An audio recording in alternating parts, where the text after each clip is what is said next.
بسم الله الرحمن الرحيم. الحمد لله الذي أنزل على عبده الكتاب ولم يجعل له عوجا قيما لينذر بأسا شديدا من لدنه ويبشر المؤمنين الذين يعملون الصالحات أن لهم أجرا حسنا ماكثين فيه أبدا وينذر الذين قالوا اتخذ الله ولدا ما لهم به من علم ولا لآبائهم كبرت كلمة تخرج من أفواههم إن يقولون إلا كذبا فلعلك باخع نفسك على آثارهم إن لم يؤمنوا بهذا الحديث أسفا إنا جعلنا ما على الأرض زينة لها لنبلوهم أيهم أحسن عملا وإنا لجاعلون ما عليها صعيدا جرزا أم حسبت أن أصحاب الكهف والرقيم كانوا من آياتنا عجبا إذ أوى الفتية إلى الكهف فقالوا ربنا آتنا من لدنك رحمة وهيئ لنا من أمرنا رشدا فضربنا على آذانهم في الكهف سنين عددا ثم بعثناهم لنعلم أي الحزبين أحصى لما لبثوا أمدا نحن نقص عليك نبأهم بالحق إنهم فتية آمنوا بربهم وزدناهم هدى وربطنا على قلوبهم إذ قاموا فقالوا ربنا رب السماوات والأرض لن ندعو من دونه إلها لقد قلنا إذا شططا هؤلاء قوم اتخذوا من دونه آلهة لولا يأتون عليهم بسلطان بين فمن أظلم ممن افترى على الله كذبا وإذ اعتزلتموهم وما يعبدون إلا الله فأووا إلى الكهف ينشر لكم ربكم من رحمته ويهيئ لكم من أمركم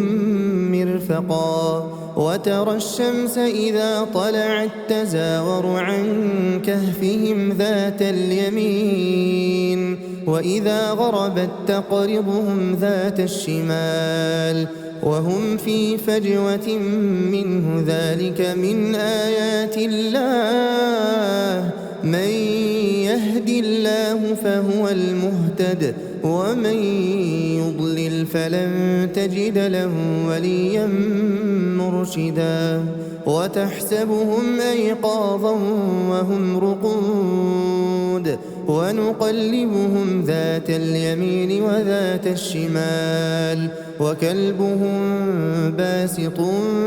ذراعيه بالوصيد لو اطلعت عليهم لوليت منهم فرارا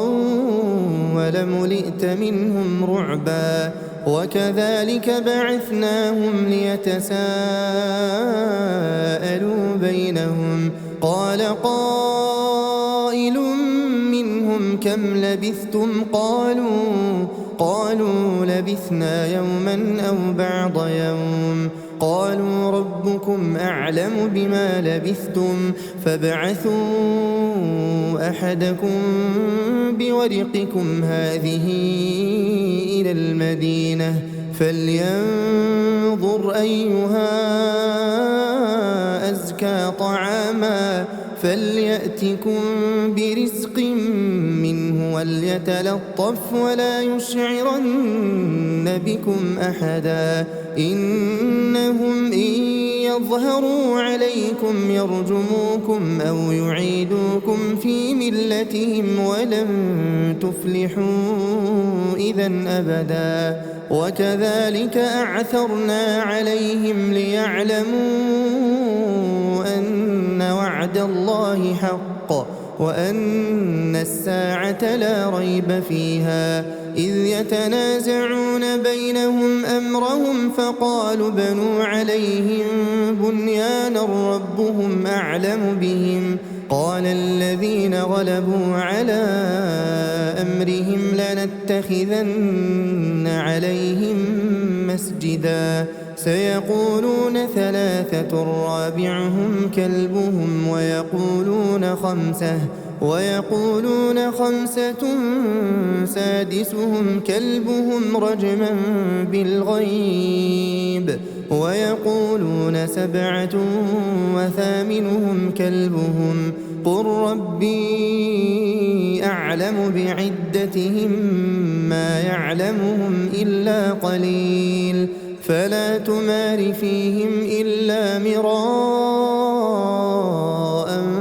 ظاهرا ولا تستفت فيهم منهم أحدا ولا تقولن لشيء إني فاعل ذلك غدا إلا أن يشاء الله واذكر ربك إذا نسيت وقل عسى أن يهديني ربي لأقرب من هذا رشدا ولبثوا في كهفهم 300 سنين وازدادوا 9 قل الله أعلم بما لبثوا له غيب السماوات والأرض أبصر به وأسمع ما لهم من دونه من ولي ولا يشرك في حكمه أحدا واتل ما أوحي إليك من كتاب ربك لا مبدل لكلماته ولن تجد من دونه ملتحدا واصبر نفسك مع الذين يدعون ربهم بالغداة والعشي يريدون وجهه ولا تعد عيناك عنهم تريد زينة الحياة الدنيا ولا تطع من أغفلنا قلبه عن ذكرنا واتبع هواه وكان أمره فرطا وقل الحق من ربكم فمن شاء فليؤمن ومن شاء فليكفر إنا أعتدنا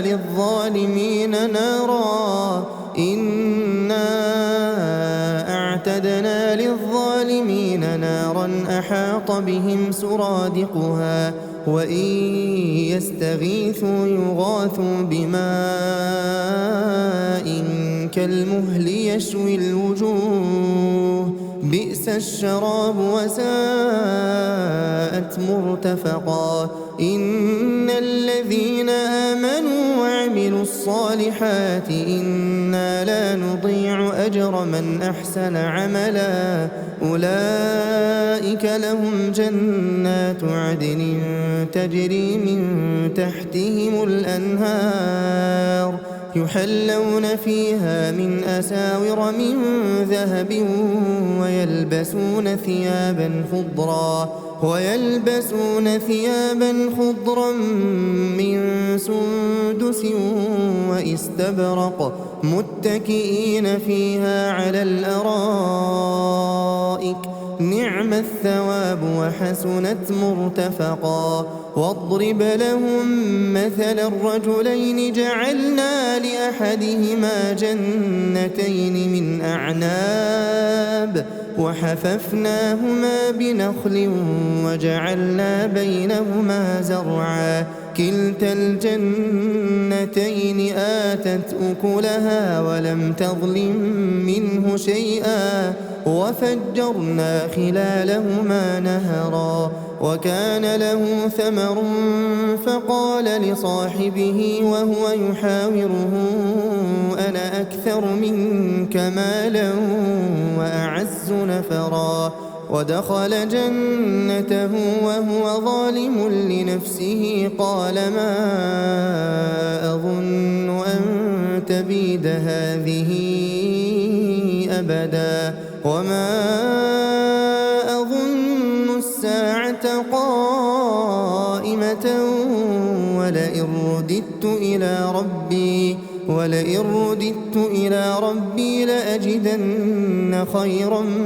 منها منقلبا قال له صاحبه وهو يحاوره أكفرت بالذي خلقك من تراب ثم من نطفة ثم سواك رجلا لكن هو الله ربي ولا أشرك بربي أحدا ولولا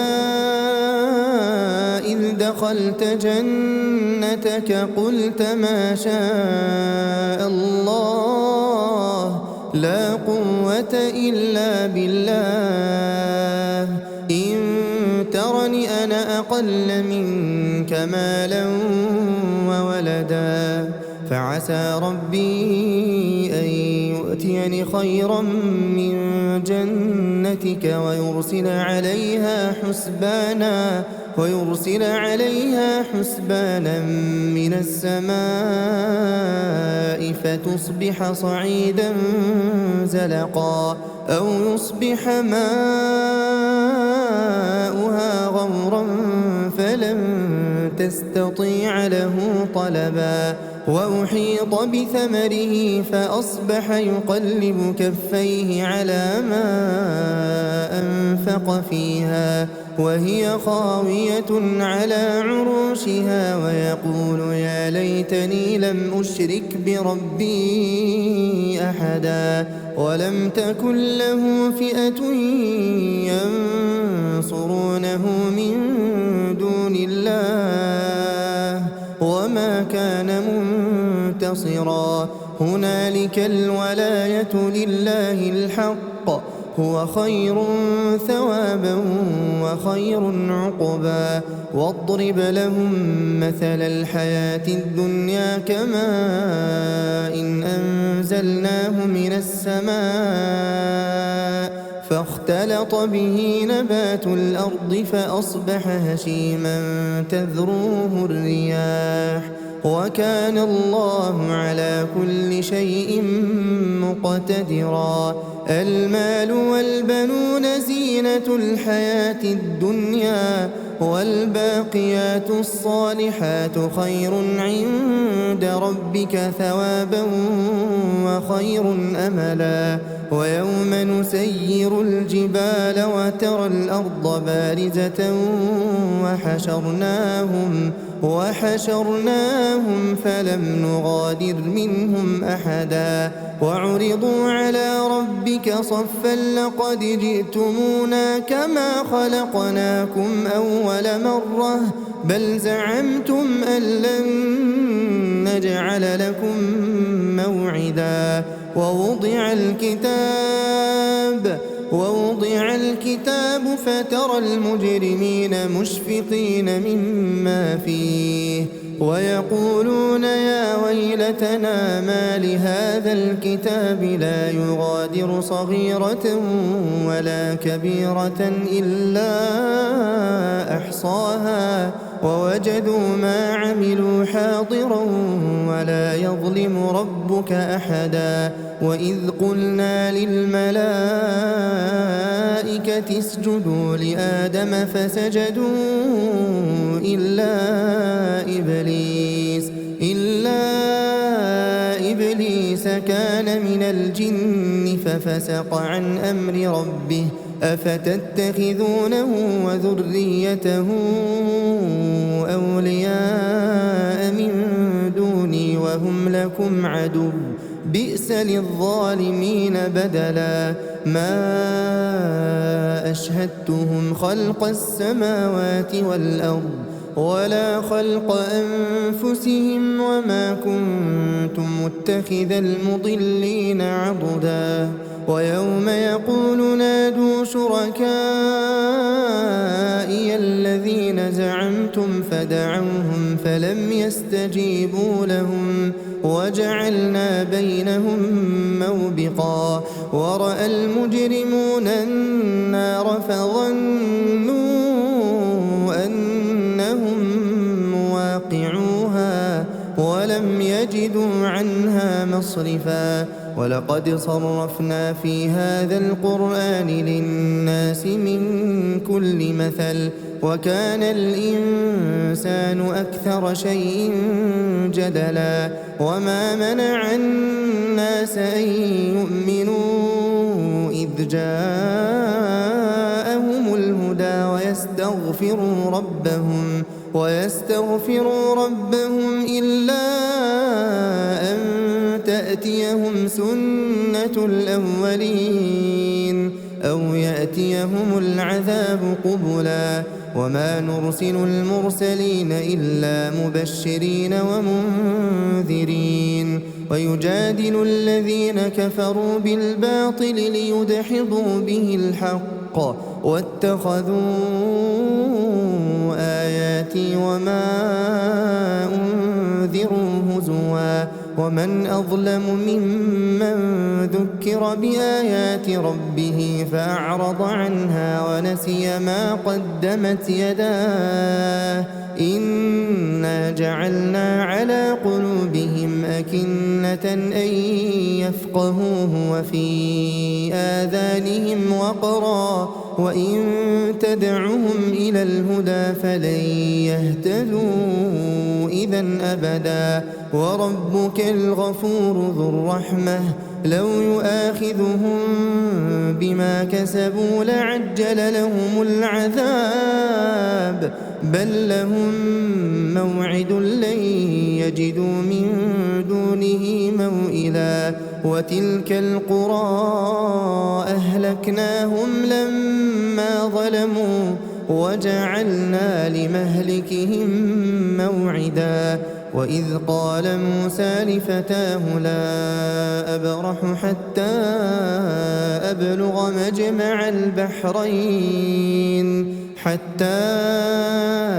أبلغ مجمع البحرين أو أمضي حقبا فلما بلغا مجمع بينهما نسيا حوتهما فاتخذ سبيله في البحر سربا فلما جاوزا قال لفتاه آتنا غداءنا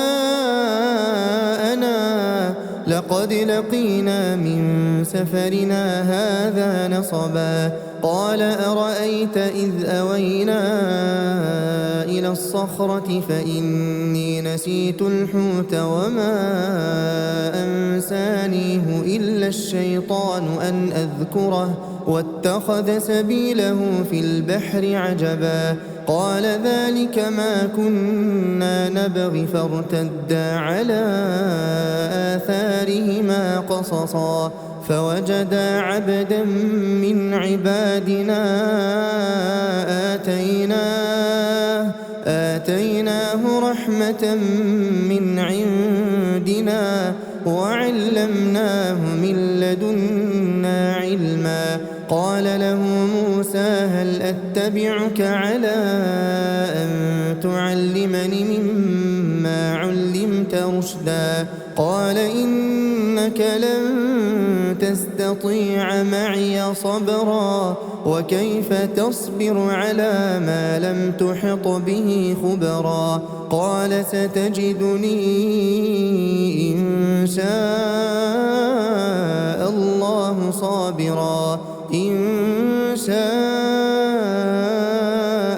الله صابرا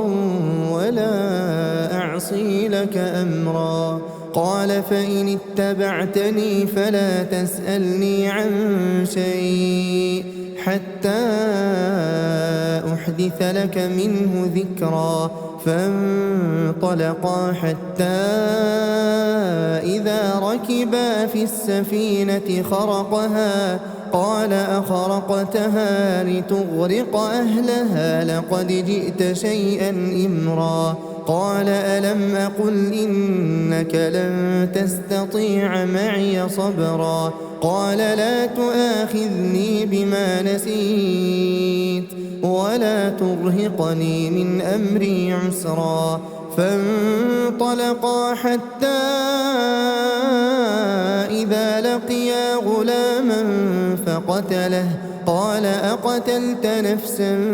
زكية بغير نفس لقد جئت شيئا نكرا. قال ألم أقل لك إنك لن تستطيع معي صبرا. قال إن سألتك عن شيء بعدها فلا تصاحبني قد بلغت من لدني عذرا. فانطلقا حتى إذا أتيا أهل قرية استطعما أهلها فأبوا أن يضيفوهما فوجدا فيها جدارا يريد أن ينقض فأقامه. قال لو شئت لاتخذت عليه أجرا. قال هذا فراق بيني وبينك سأنبئك بتأويل ما لم تستطع عليه صبرا. أما السفينة فكانت لمساكين يعملون في البحر فأردت أن أعيبها وكان وراءهم ملك يأخذ كل سفينة غصبا. وأما الغلام فكان أبواه مؤمنين فخشينا أن يرهقهما طغيانا وكفرا فأردنا أن يبدلهما ربهما خيرا منه زكاة وأقرب رحما. وأما الجدار فكان لغلامين يتيمين في المدينة وكان تحته كنز لهما وكان أبوهما صالحا فأراد ربك أن يبلغا أشدهما ويستخرجا كنزهما رحمة من ربك وما فعلته عن أمري ذلك تأويل ما لم تسطع عليه صبرا. ويسألونك عن ذي القرنين قل سأتلو عليكم منه ذكرا. إنا مكنا له في الأرض وآتيناه من كل شيء سببا فأتبع سببا حتى إذا بلغ مغرب الشمس وجدها تغرب في عين حمئة ووجد عندها قوما قلنا يا ذا القرنين إما أن تعذب وإما أن تتخذ فيهم حسنا. قال أما من ظلم فسوف نعذبه ثم يرد إلى ربه فيعذبه عذابا نكرا. وأما من آمن وعمل صالحا فله جزاء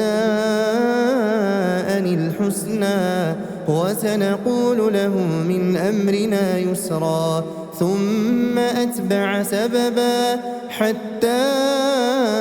إذا بلغ مطلع الشمس وجدها تطلع على قوم لم نجعل لهم من دونها سترا. كذلك وقد أحطنا بما لديه خبرا. ثم أتبع سببا حتى إذا بلغ بين السدين وجد من دونهما قوما لا يكادون يفقهون قولا قالوا يا ذا القرنين إن يأجوج ومأجوج مفسدون في الأرض فهل نجعل لك خرجا على أن تجعل بيننا وبينهم سدا قال ما مكني فيه ربي خير فأعينوني بقوة أجعل بينكم وبينهم ردما آتوني زبر الحديد حتى إذا ساوى بين الصدفين قال انفخوا حتى إذا جعله نارا قال آتوني أفرغ عليه قطرا فما استطاعوا أن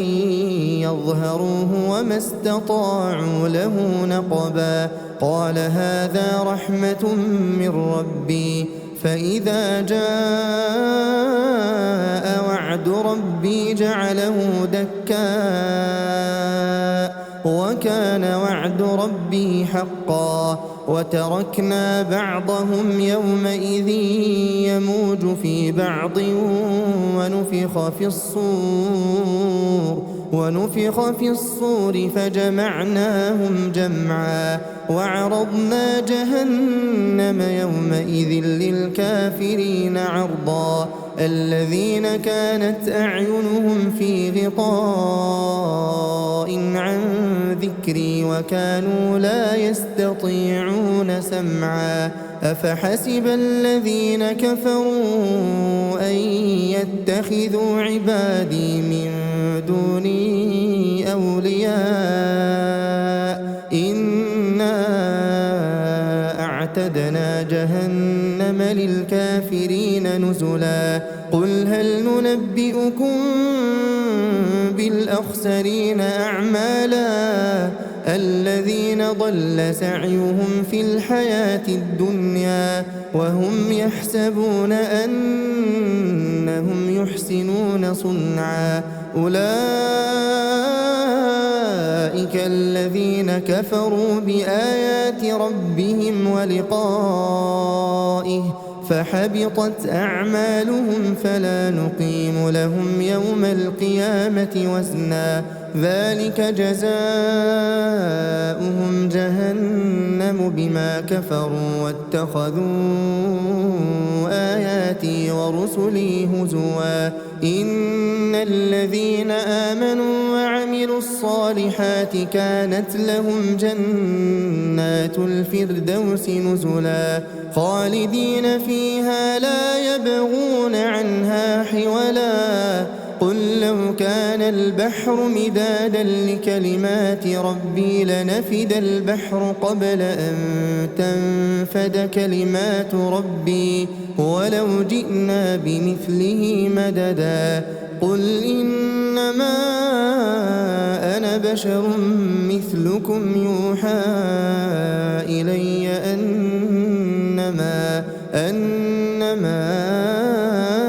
إلهكم إله واحد فمن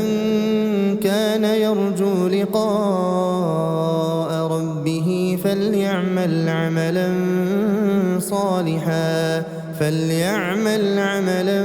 صالحا ولا يشرك بعبادة ربه أحدا.